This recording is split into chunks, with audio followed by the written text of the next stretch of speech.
अरे कालू बेटा, टुनटुनी को बच्चा होने वाला है। डॉक्टर के पास जाकर उसकी जांच करवाते हैं। अगर गर्भ में बेटा हुआ तब सही है, लेकिन अगर गर्भ में बेटी हुई तो टुनटुनी का सोचना पड़ेगा क्या करना है। हाँ माँ, मुझे कौन सा लड़की चाहिए? मुझे लड़का चाहिए, लड़का। मुझे इससे कोई बेटी नहीं चाहिए, मुझे बेटा ही चाहिए।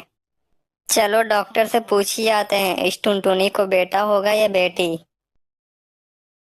कालू कौआ और उसकी माँ जबरदस्ती ही डॉक्टर के पास टुनटुनी को ले आते हैं। डॉक्टर साहब, मेरी पत्नी को चेक करके बताओ, इसे लड़का होगा या लड़की। अरे नहीं नहीं, पागलों जैसी बात क्यों कर रहे हो? तुम नहीं जानते ये करना गैर कानूनी है? मैं ये नहीं कर सकता, तुम इसे कहीं और लेके जाओ।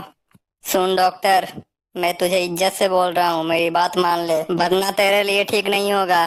तुझे जान से मार दूंगा मैं, और मैं तेरा ये क्लिनिक भी तोड़ दूंगा। चल अब जल्दी से बता इसे चेक करके कि बेटा होगा या बेटी। इस तरह कालू कौआ डॉक्टर को डरा धमका कर अपनी पत्नी का इलाज करवा ही लेता है। टुनटुनी का चेकअप करने के बाद डॉक्टर को बहुत ही आश्चर्य होता है। अरे ऐसा कैसे हो सकता है? ये तो मैं पहली बार देख रहा हूँ, ये कैसे मुमकिन है? अरे डॉक्टर, खुद में ही बड़बड़ाता रहेगा या हमें भी बताएगा कुछ? चल अब बता जल्दी, टुनटुनी को बेटा ही होगा ना? अरे नहीं नहीं, टुनटुनी के गर्भ में बेटा नहीं बल्कि 12 बेटियां हैं। मैं आप लोगों को मुबारकबाद देता हूँ कि आपके घर में 12 लक्ष्मियां आने वाली हैं। अपना मुबारकबाद अपने पास रख डॉक्टर। क्या बकवास कर रहा है तू? हमें एक भी बेटियां नहीं चाहिए थी, और तू अब बोल रहा है कि मुझे 12 बेटियां होने वाली हैं। डॉक्टर, हमें अपने घर में इतनी सारी मुसीबतें नहीं चाहिए। हमें इतनी सारी बेटियां नहीं चाहिए। तुम ऐसा करो कि इन बच्चियों को मार दो।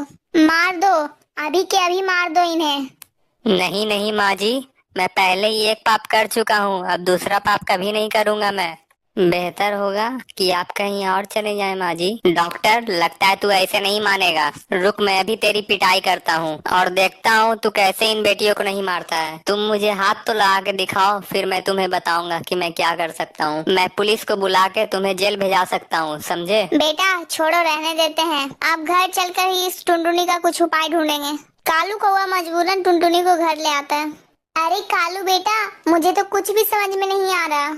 हमें तो एक भी बेटियां मंजूर नहीं थी, और यहाँ तो 12 बेटियां हो रही हैं। नहीं नहीं बेटा, मैं उन 12 बेटियों को अपने घर में नहीं रखूंगी। मैं नहीं चाहती कि वो तेरे सर का बोझ बन जाए। बेटा, तेरा पूरा जीवन तो ऐसे ही नष्ट हो जाएगा। तेरा पूरा जीवन तो दहेज ही इकट्ठा करने में लग जाएगा।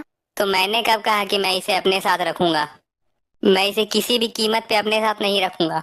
माँ, एक काम करते हैं, टुनटुनी को अपने घर से बाहर निकाल देते हैं। वो कहीं भी जाके मरे, हमें क्या है। मैं एक अच्छी सी चिड़िया देख के अपनी दूसरी शादी कर लूंगा, और वो हमें पक्का ही बेटा देगी। हाँ हाँ बेटा, ये उपाय तो सही ही लग रहा है, लेकिन हम उसे अगर खुद घर से बाहर निकालेंगे तो वो पुलिस के पास चल जाएगी और हम दोनों को जेल में बंद करवा देगी। जो होगा अब देखा जाएगा, मैं उन पुलिस वालों से भी निपट लूंगा, लेकिन इस टुनटुनी को मैं अपने साथ अपने घर पे नहीं रखूंगा। वो दोनों टुनटुनी को घर से बाहर निकाल देते हैं। टुनटुनी उन दोनों के सामने बहुत ही ज्यादा रोती और गिड़गिड़ाती है।